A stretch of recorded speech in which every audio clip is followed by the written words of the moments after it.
자, 우리는 이 시간에 우리가 받아 누리면서 살아가고 있는 아버지 하나님의 사랑과 또 그분의 은혜에 대하여서 이제 그 알아보는 시간을 가져볼 텐데요.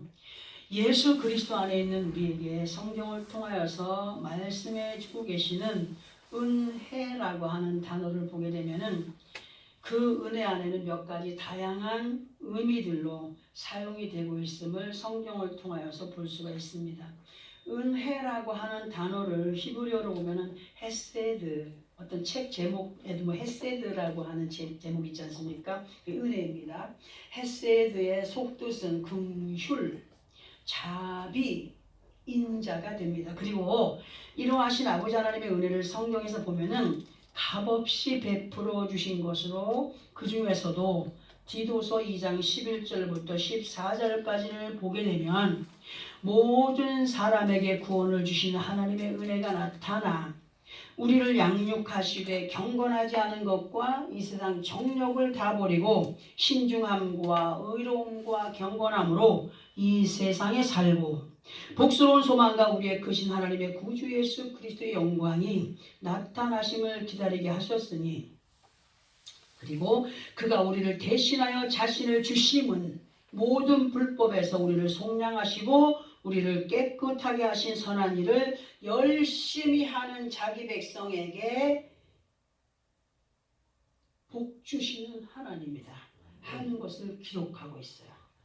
그러니까 이 말씀의 의미를 보면은 우리를 예수 그리스도의 이름으로 구원의 반열에 세우신 하나님께서 우리를 아버지 하나님의 약속이 있는 그 결과에 이르기까지 우리가 어떠한 믿음의 모습과 행동으로 이끌림을 받을 때에 복받은 자들로 살아갈 수 있는가에 대하여서 말씀을 해주고 계신다는 거죠. 그러면서 아버지 하나님께서 예수 그리스도 이름으로 베풀어 주시는 사랑과 은혜는 그저 일시적인 것이 아니라 계속적으로 진행형이 된다는 거예요. 오늘 우리가 구원의 길로 인도받았다, 오늘로 끝나는 것이 아니라 그 구원을 계속적으로 이루어가는 삶이 되어야 된다. 그리고 그 아름다운 결과 속에 거하여가는 우리가 되기를 계속 말씀으로, 엉뚱한 생각하고 다른 길 갈까봐 계속 말씀으로 우리를 인도해 가십니다. 그러면 예수 그리스도 안에 있는 우리들에게 아버지 하나님은 어떠한 분이신가를 많은 시간 속에서 들어왔기 때문에 우리 분명히 알고 있어요. 알고 있지만 다시 한 번 더 말씀으로 보아야 되겠기에 우리 이사야 49장 15절부터 18절까지를 함께 합독을 해봅니다. 구약성경 1029 페이지 정도 있습니다. 구약성경 1029 이사야서 49장 15절부터 18절까지. 하나님은 우리에게 어떠한 분인가? 자, 말씀 함께 합독합니다. 시작. 여인이 어찌 그 젖 먹는 자식을 잊겠으며 자기 태에서 난 아들을 긍휼히 여기지 않겠느냐? 그들은 혹시 잊을지라도 나는 너를 잊지 아니할 것이라. 내가 너를 손바닥에 새겼고 너의 성벽이 항상 내 앞에 있나니 네 자녀들은 빨리 걸으며 너를 헐며 너를 황폐하게 하던 자들은 너를 떠나가리라. 내 눈을 들어 사방을 보라. 그들이 다 모여 내게로 오느니라. 나 여호와가 있노라. 내가 나의 삶으로 맹세하노니 네가 반드시 그 모든 무리를 장식처럼 몸에 차며 그것을 띠기를 신부처럼 할 것이라. 아멘. 이 약속의 말씀이 그냥 이루어지는 것이 아니라 예수 그리스도를 믿고 구원함에 이른 백성들이 하나님의 말씀을 따라서 순종의 삶을 살아갈 때 이러한 역사가 나타나게 될 것이라는 것을 말씀하시는 거예요. 우리를 사랑하시는 아버지 하나님께서는 예수 그리스도 안에 있는 우리 한 사람 한 사람을 구원의 반열에 세웠어. 우리 완전히 구원받은 거 아니잖아요. 예수 믿었다고 해서 지금 구원받은 거 아닙니다.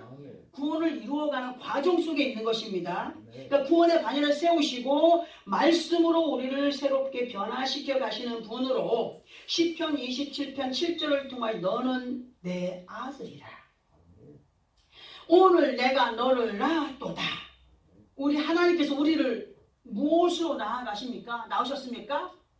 무엇으로 길러가십니까? 말씀으로 나왔고 말씀으로 우리를 길러가십니다. 어찌 젖을 먹는 어미가 그 젖을 빠는 아가야를 소홀히 여기겠느냐. 요즘에는 분유 먹는 애들이 많아갖고 그 사람 못 느껴. 예전에 엄마들이 직접 모유를 먹여본 사람들은 그 아이가 젖 빨 때 어떤 느낌을 가져요? 막 온 사랑이 다 막 쏠려가는 것을 느끼지 않습니까? 근데 분유 먹이는 사람 그걸 느끼겠습니까?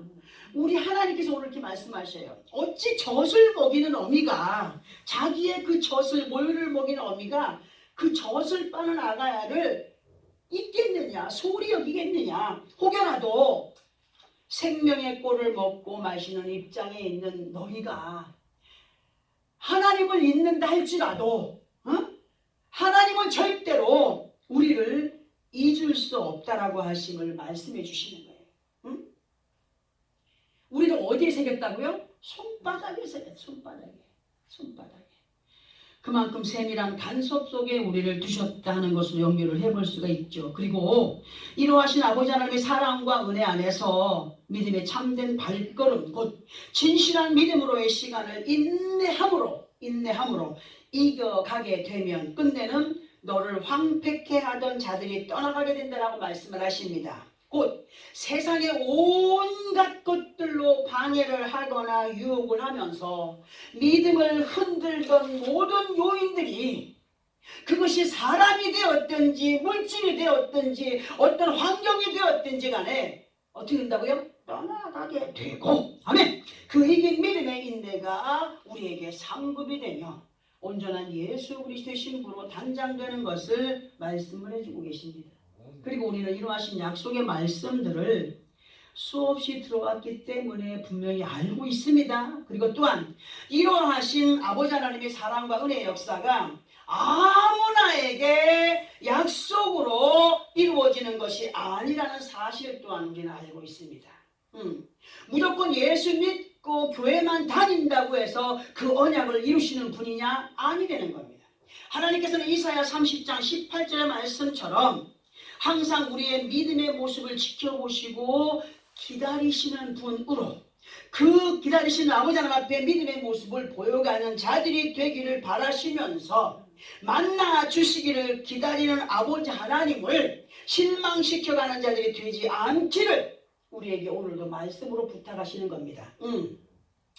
우리는 정말 이러한 듣게 하시는 말씀에 심사숙고해야 됩니다. 성경은요, 복받은 사람을 말할 때 사람들은 어머 저 복받았네 할 때 뭐 먼저 봅니까? 집이 있냐, 돈이 있냐, 금은부화가 있냐, 자식들이 잘 됐냐, 뭐 큰 집을 갖고 사냐, 땅덩어리를 갖고 있느냐, 이것을 보고 복이라고 하지 않습니까? 그러나 성경이 말씀하시는 복은 많은 물질과 금은부화로 치장한 사람을 복 있는 사람이라 하지 않으신다는 거예요. 그러면 하나님은 어떤 사람을 복받은 사람이면 복 있는 사람이라 하시는 걸 볼 때에 시편 1편의 말씀을 통하여서 악인들의 꾀를 따르지 아니하며 죄인들의 길에 서지 아니하며 오만한 자들의 자리에 앉지 아니하고 오직 여호와의 율법을 즐거워하여 그의 율법을 주야로 묵상하는 자가 뭐한 자라? 복 있는 사람이다. 복받은 사람이다. 예수 그리스도 안에 하나님의 극진하신 능력의 사랑과 은혜 안에 살아가는 것이 이 은혜가 엄청난 복인 것을 우리에게 알게 하십니다. 곧 지난주에 말씀드렸던 반일 경지단의 삶이 복 있는 사람이다. 복 있는 삶이다. 반일 경지단의 뜻이 뭐라고 했습니까? 두 마리의 소가 멍에를 메고 반나절 동안 밭을 갈 수 있는 그 어떤 것을 얘기한다 했습니다. 그러나 우리는 주님과 함께 멍에를 같이 메고 거니는 시간, 기도하는 시간, 말씀 묵상하는 시간, 정말 찬양하는 시간, 그런 시간을 반나절이라도 가져볼 때 그것이 영적인 반일 경지단의 삶이다라는 것을 설명을 드렸었습니다. 이제 우리는 본문을 통해서 우리들에게 다시 한 번 더 확인을 시켜주실 말씀이 무엇인가에 대하여서 알아보아야 되겠기에 본문을 다시 한 번 더 합독을 해보겠습니다. 시작! 너희는 그 은혜에 대하여 믿음으로 말미암아 구원을 받았으니 이것은 너희에게서 난 것이 아니요 하나님의 선물이라. 행위에서 난 것이 아니니 이는 누구든지 자랑하지 못하게 함이라. 우리는 그가 만드신 바라 그리스도 예수 안에서 선한 일을 위하여 지으심을 받은 자니 이 일은 하나님이 전에 예비하사 우리로 그 가운데서 행하게 하려 하시니라. 아멘.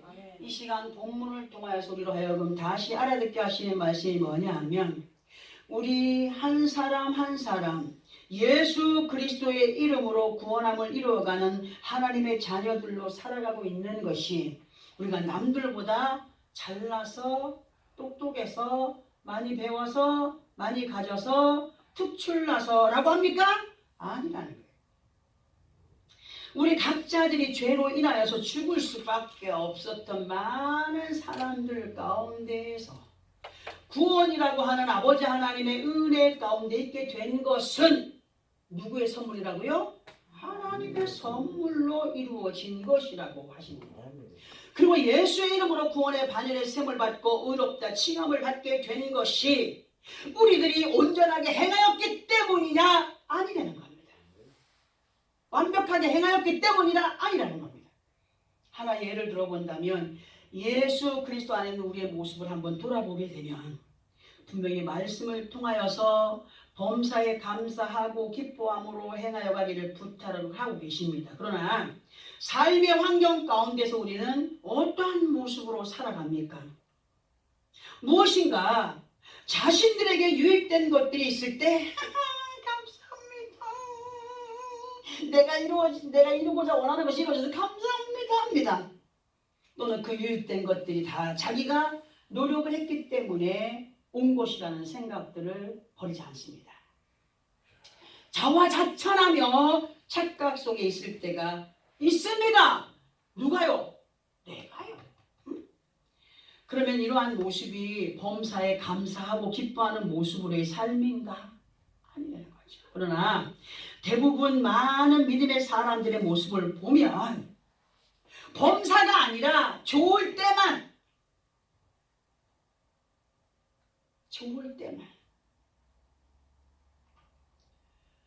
눈에 보여지고 쥐어지는 것에 만족하며 자기가 원하는 대로 되지 않으면 뭐합니까? 실망의 표현을 너무나도 적나라하게 누구 앞에 행하여 가고 있습니까? 하나님 앞에. 저도 그렇지 않다라고 할 수 없습니다.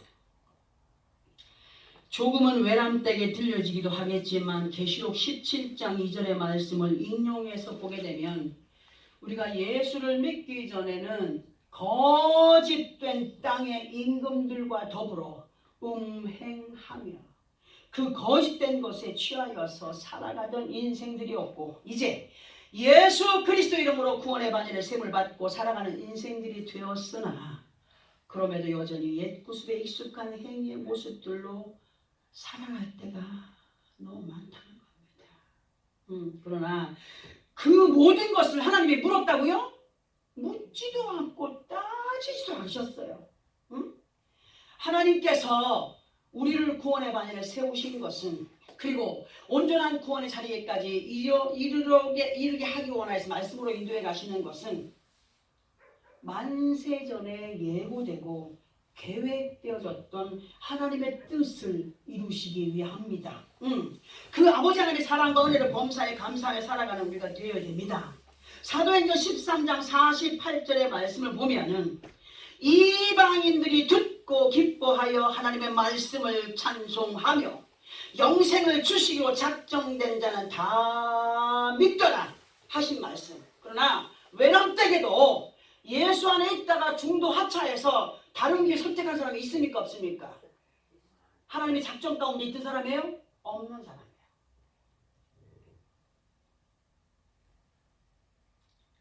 예수 그리스도 안에 있는 우리가 범사의 정신을 차리고 믿음을 지켜가야 하는 이유, 거짓된 사악한 영이 하늘의 별 3분의 1을 끌어다가 땅에 던졌기 때문에 우리는 정신을 차려야 됩니다. 육신의 눈으로는 보이지 아니하지만 영의 눈을 열어서 바라보게 되면은 사악한 영들이 자기의 어떤 목표를 향하여서 사람들의 주의를 맴돌고 있다는 사실에 겁을 주려고 드리는 말씀 아닙니다. 왜 사악한 영이 하늘의 별 3분의 1을 땅에 던졌을까를 보게 되면은 계시록 12장 4절 하반부에서 보게 되면 용이 해산하려는 여자 앞에서 그가 해산하면 그 아이를 삼키고자 방해하기 위하여서 악한 영들의 하수인들을 여러 가지 모습들로 그렇게 악용해 간다는 겁니다. 예수 그리스도 안에 있는 믿음의 사람들이 아버지 하나님 앞에 영광이 되는 것을 방해하기 위하여서 어떤 때는 친한 친구를 통하여, 어떤 때는 믿지 않는 가족 사람들을 통하여, 형제들을 통하여, 주위 환경을 통하여 방해를 받을 때가 있습니다. 하나님의 뜻인가요? 아니요. 마귀들이 믿음을 지켜가지 못하도록 방해하고 있다는 겁니다. 그러나 말씀의 인도를 잘 받게 되면은 그 모든 것을 어떻게 할 수 있다? 이길 수 있다. 이것이 주님의 약속이에요. 우리 모두는 끝까지 구원에 이르기에 작정된 복받은 자들로 믿음을 지켜가면서 무엇보다도 예수 그리스도를 통하여 이루어 가시는 우리의 구원, 그저 어쩌다 이만 우연이 아니라는 겁니다. 우리의 구원은 하나님의 계획 가운데 필연적인 것을 우리에게 말씀해 주시고 아버지 하나님의 계획 가운데서 이루어져 가고 있음에 우리는 확신해야 됩니다. 그리고 험악한 세대에 정말 절정이 돼요. 우리 사람들을 보세요. 살아가는 아주 험악하다 절정을 이루고 있는 이 현 시점에서의 우리의 믿음은 어떠한 가운데 있어야 하는가를 말씀으로 한번 보겠습니다. 잠언서 14장 7절에서 9절까지 함께 합독해 봅니다. 구약성경 925페이지 정도 있습니다. 잠언서 14장 7절에서 9절.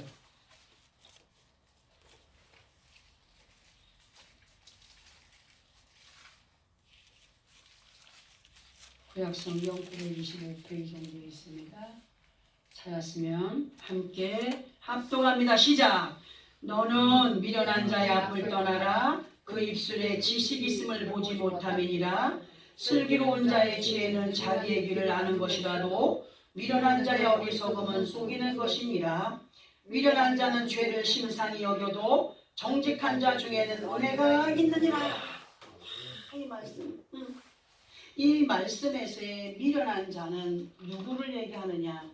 믿음이 없는 사람으로, 그 사람이 겉으로 보기에는 대단해 보이고 나무랄 데 없이 보이고 똑똑해 보이고 굉장한 사람처럼 보이기는 하겠지만 그 사람만 따라가면 뭐든지 잘 될 것 같은 착각을 일으킬 정도로 완벽한 사람이라 할지라도 하나님의 지혜가 없는 사람은 미련한 사람이에요. 하나님의 은혜 안에 있지 않는 사람은 미련한 사람이에요. 그 미련한 사람이, 믿음이 없는 사람이 육신적으로 너를 이끌어 가려 할 때에 너는 뭐하라? 분별해야 된다. 분별하여서 그에게 돌아서기를 바란다 하시는 말씀이에요. 악은 모양이라도 버려라. 그리고 8절을 통하여서 슬기로운 자의 지혜는 어떤 상황 앞에서라도 아버지 하나님께 영광이 되는 길을 택하는 분별이 있지만 그렇지 못한 가운데 있게 되면 순식간에 거짓된 세상이 쳐놓은 거짓된 술수에 넘어갈 수밖에 없음을 보게 하시는 말씀이십니다. 순식간이에요. 순간적이에요. 그리고 9절에 보면은 미련한 자는 죄를 어떻게 여긴다고요? 심상히 여긴. 죄를 심상히 여긴. 심상히 여긴다라고 하는 것은 죄를 죄로 여기지 않고 우습게 여긴다는 겁니다. 우습게 여김으로 행하는 것을 심상히 여기는 것이라 합니다. 진실로 예수 그리스도 안에 있고 아버지 하나님의 사랑과 은혜 안에 살아가는 믿음의 사람들이라고 정말 자부를 한다면 우리는 반드시 아버지 하나님께서 싫어하시는 불경건의 모습들을 심상히 여기지 않는 사람들이 되어야 됩니다. 응? 우리의 인생은 육신의 어머니 아버지를 통하여서 만들어져서 세상에 태어난 사람들입니다. 그러나 예수 그리스도를 믿은 그날부터 우리의 삶은 말씀이 우리에게 오셔서 나를 새롭게 탄생시켜가고 그 탄생된 가운데서 말씀으로 단장되어가는 자람이 있습니다. 그런 자람 속에 있어야 믿음의 군사들이 된다고 말씀하시거든요. 아버지 하나님께서 말씀으로 우리 각자들을 단장시켜 세워가시면서 부탁하시는 말씀이 뭐냐? 우리 모두는 그리스도 예수 안에서 선한 일을 하기 위하여서 치움을 받을 자들이라고 말씀하십니다. 그러면 이 일은 하나님이 전에 예비하사 우리로 그 가운데에서 행하게 하려 하심이라고 분명히 말씀을 하고 계시죠. 그러면 우리가 예수 그리스도 안에서 행하여야 할 선한 일이 무엇인가를 보아야 됩니다. 그래서 요한복음 14장 6절을 제가 인용해 봅니다. 예수께서 이르시되 내가 곧 길이요 진리요 생명이니 나로 말미암지 않고는 아버지께로 올 자가 있다고요? 없느니라 하셨습니다. 그리고 요한복음 10장 7절에 보면은 그러므로 예수께서 다시 이르시되 내가 진실로 진실로 너희에게 말하노니 나는 양의 문이라고 예수님이 친히 말씀하였습니다. 그러므로 예수 안에 있는 우리가 하나님의 선하신 뜻을 행하여 간다는 것은 그 선하신 은혜의 뜻 말씀을 따라서 인도받는 그 삶이 선한 일에 동참한 삶이라는 겁니다. 그리고 믿음 안에서 우리가 할 일에 대하여서 누가복음 14장 28절에서 35절까지를 보면은 이런 말씀이 기록되어 있습니다. 자, 왜 이런 말씀을 또 연결을 시켜주실까? 우리 누가복음 14장 28절에서 35절까지를 함께 합독해 봅니다. 신약성경 120페이지입니다. 말씀을 함께 합독할까요? 시작. 너희 중에 누가 망대를 세우고자 할진대 자기의 가진 것이 준공하기까지 육족할는지 먼저 앉아 그 비용을 계산하지 아니하겠느냐? 그렇게 아니하여 그 기초만 쌓고 눈을 보지 못하면 보는 자가 다 비웃어 이르되 이 사람이 공사를 시작하고 능히 이르지 못하였다니라. 또 어떤 임금이 다른 임금과 싸우려 할 때에 먼저 앉아 1만 명으로서 저 2만 명을 거느리고 오는 자를 대적할 수 있을까 해야 되지 아니하겠느냐? 만일 못할 터이면 그가 아주 멀리 있을 때에 사신을 보내어 화친을 청할지니라. 이와 같이 너희 중에 누구든지 자기의 모든 소유를 버리지 아니하면 능히 내 제자가 되지 못하리라. 소금이 좋은 것이나 만일 그 맛을 잃으면 무엇으로 짜게 하리요? 땅에도 걸음에도 쓸데없어 내버리느니라. 들을 귀가 있는 자는 들을지어다 하시니라. 저도 이 말씀과 연결을 시켜주실 때 도대체 뭡니까? 이 말씀을 준비하기 전에 다른 말씀을 준비했는데 계속 이 말씀에 꼽히게 하고 이 말씀 다시 보면서 설명을 들어봅니다. 28절에서 30절까지의 내용을 보게 되면 어떤 사람이 건물을 짓기 위하여서 계획을 세우고 건물을 지으려고 하면은 도면이 나와야 설계 도면이 나와야 되고 또 그 도면을 따라서 건물이 지어지는데 대한 비용을 생각 안 하겠습니까? 생각하겠죠. 얼마까지 들어가겠다. 그런데 그 사람이 그 생각을 안 하고 나 건물 지을 거야 하고 비용을 생각도 안 하고 건물 짓기를 시작을 했다. 그럼 어떻게 되겠냐? 기초만 쌓고 건물이 안 올라가니까 사람들한테 이거 큰 소리 뻥뻥 치더니 저거 뭐 하는 짓이냐 할 거 아니겠냐는 얘기예요. 응? 그리고 31절에서 32절까지에서는 나라와 나라가 전쟁을 하게 되었는데 이쪽의 임금이 가만 보니까 저쪽의 수가 자기들보다 배가 많은 거야. 전쟁을 해봐야 뭔 생각이 들어? 질 것이 뻔한 거야. 뻔한 것을 판단하고 적이지만 어떻게 해야 되겠어요? 사실을 보내는데 그냥 빈손으로 보내요? 오만 금은 보화를 다 싸서 보내요. 우리 이번에 전쟁은 그냥 좀 잠시 좀 멈추면 어떻겠습니까? 자에게 화친의 사진을 보내니 우리를 좀 봐주시오 하지 않겠습니까? 자, 근데 연결된 33절에서의 말씀이 이와 같이 너희 중에 누구든지 자기의 모든 소유를 버리지 아니하면 내 제자가 되지 못하래. 무슨 말씀이십니까? 건물 짓기를 원했다면 그 돈이 아까워서 건물을 짓고 싶은데 이 돈이 아까워서 못 쓰면 건물이 올라가요 안 올라가요? 안 올라가요. 전쟁에 뻔히 칠 것 아는데 금은보화가 아까워 사실 못 보내. 어떻게 되겠어요? 생각은 아닌데 행동은 안 하고 싶고 전쟁이 치는 거예요. 자, 그러면 이 말씀이 28절부터 32절까지가 어떻게 연결이 되는 걸까?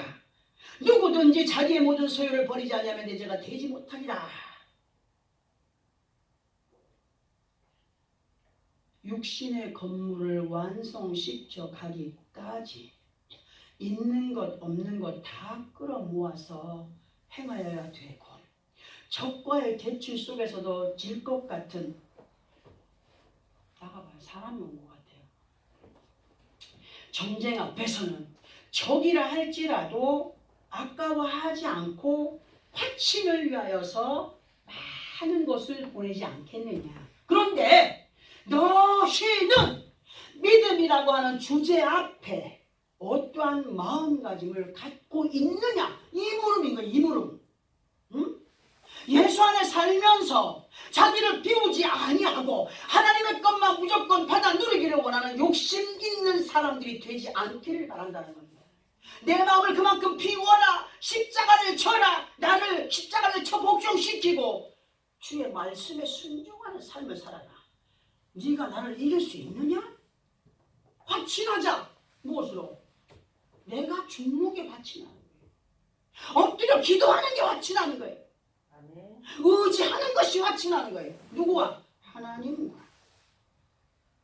그래 34절의 말씀을 연결을 해보게 되면 소금이 좋은 것이나 소금도 그 맛을 잃으면 무엇으로 짜게 하리요.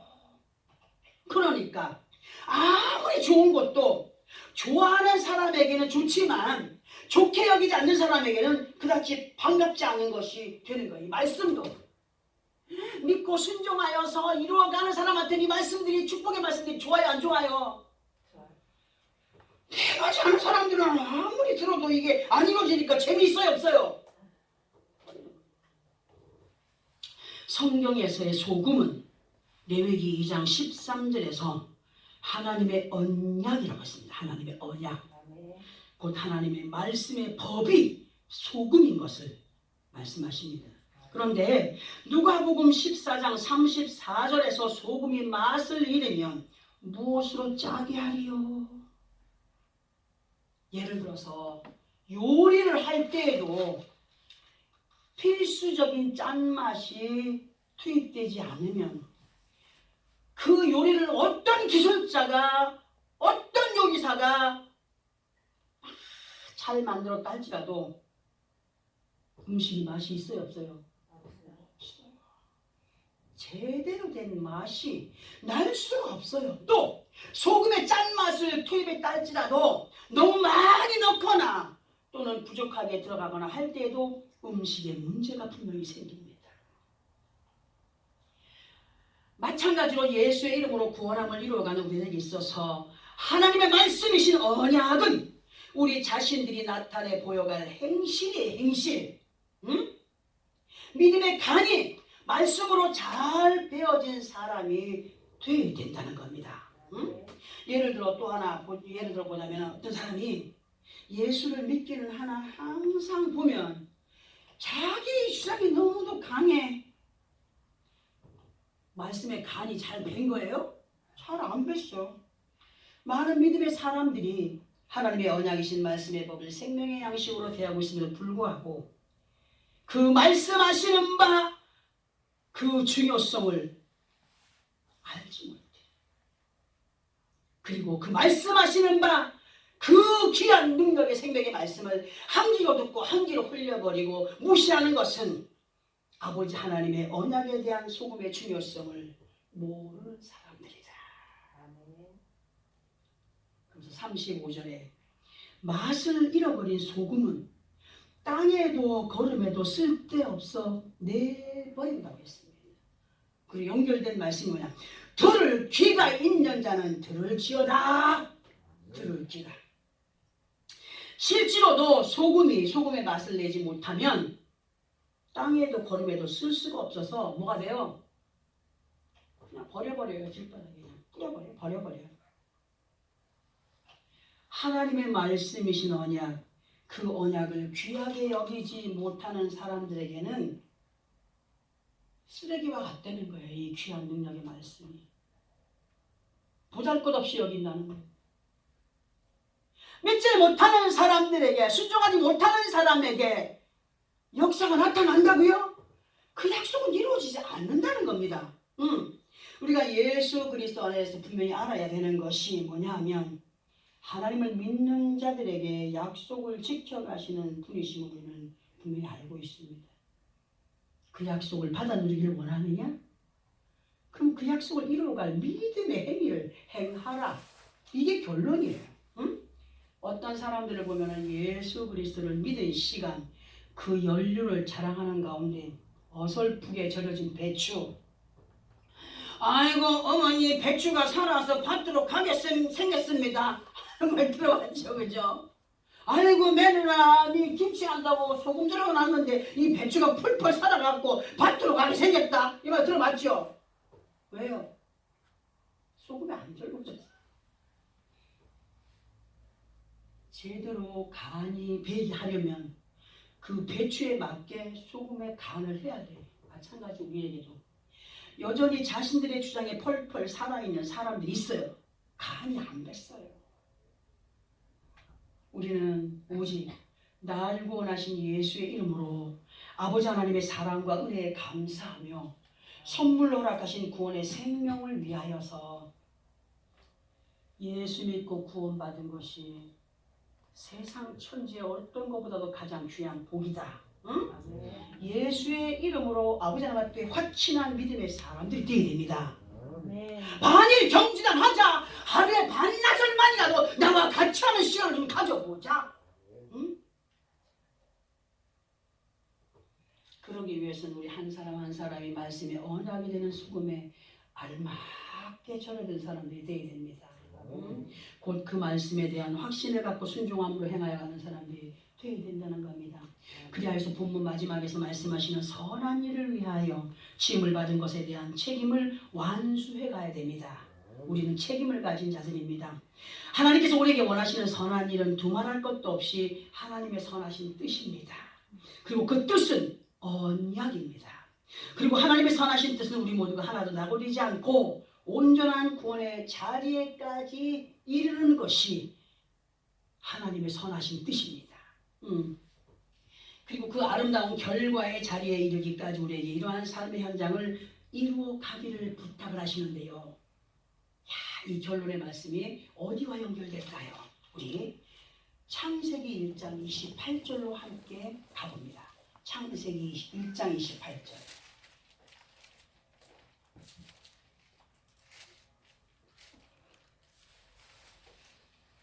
차에서 함께 합도록 합니다. 시작. 하나님이 그들에게 복을 주시며 하나님이 그들에게 이르시되 생육하고 번성하여 땅에 충만하라. 땅을 정복하라. 바다의 물고기와 하늘의 새와 땅에 움직이는 모든 생물을 다스리라 하시니라. 아멘. 우리는 이 말씀을 본문의 말씀과 맥을 같이 해갖고 연결을 시켜 보면은 이런 말씀이 됩니다. 하나님이 우리에게 복을 주셨습니다. 누구의 이름으로? 예수 그리스도의 이름으로. 그 복은 예수 그리스도의 이름으로 구원을 이루어가는 복입니다. 그리고 예수를 믿는 우리들에게 생육하고 번성하여 땅에 충만하라 했습니다. 그러면 저런 땅 부자들 보고 땅에 충만하라 이거 통합니까? 아니에요. 우리의 마음밭이 말씀으로 충만해져야 됩니다. 하나님의 약속의 말씀으로 생육하고 번성하는 가운데 그걸 실천하여 행하여 가면서 하나님의 귀한 역사하심의 그 은혜를 완전히 받아 누려가는 땅으로 충만해야 된다. 그리고 땅을 정복하라 말씀하십니다. 곧 말씀의 인도 속에 자라가기를 원한다. 너희의 몸과 마음이 말씀의 정복이 될 때에 곧 말씀이 믿어지고 확신이 되면 바다의 물고기 하늘의 새 땅에 움직이는 모든 생물을 다스리는 아버지 하나님의 지혜가 임하여 진자다. 아멘. 바로 이거예요. 이게 하나님의 선하신 뜻이에요. 하나님의 지혜는 예수 안에 있는 모든 자들에게 선물로 주겠다고 약속되어진 것입니다. 하나님의 지혜 가운데 이끌림 받은 사람은 세상 사람들이 도대체 이길 수가 없습니다. 세상을 이겨 정복해 나가는 능력입니다. 능력. 이러한 믿음의 세계 속에서 아버지 하나님께서 허락하신 선물이신 예수 그리스도의 능력을 감사와 기쁨으로 누려가는 자들이 되기를 오늘 우리에게 부탁하고 계십니다. 우리 모두는요, 세상 사람들이 받을 수 없는 귀한 구원의 선물을 받은 사람들임을 자부해야 됩니다.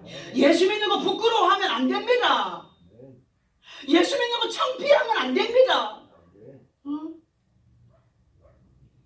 이런 우리들에게 하나님께서 아버지 하나님의 선하신 그 사랑과 은혜 안에서 우리의 믿음의 맛을 순종함으로 나타내 보여갈 때에 이루어 주시겠다라고 하는 말씀으로 우리를 오늘 권면하십니다. 너희가 땅에 충만하여 내 은혜 가운데 그한 내 지혜를 받은 사람들로서의 삶을 살아가라. 그러면 이루지 못할 것이 없다 하시는 말씀과도 연결될 수가 있습니다. 우리 모두 이제 한 주간 동안 오늘 듣게 하신 이 말씀을 꼭 부여잡고 반일 경지단 해야 되겠습니다.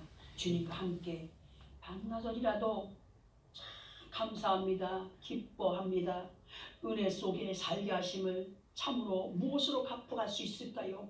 찬양하며 기도하며 말씀 묵상하며 그렇게 승리의 삶을 살아가는 나와 여러분의 삶이 되어지기를 예수 그리스도 이름으로 축원합니다.